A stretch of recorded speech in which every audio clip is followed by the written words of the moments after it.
Yan. Buksan natin to. Binigay ng client. Yeah. Rice.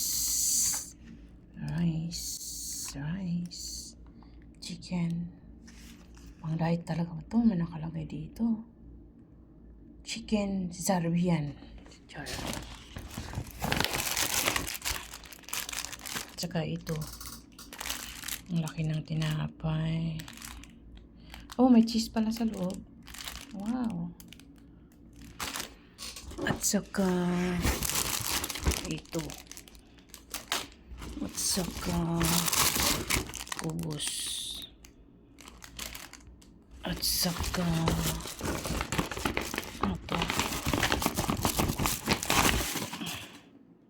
Steaks. Beef steaks.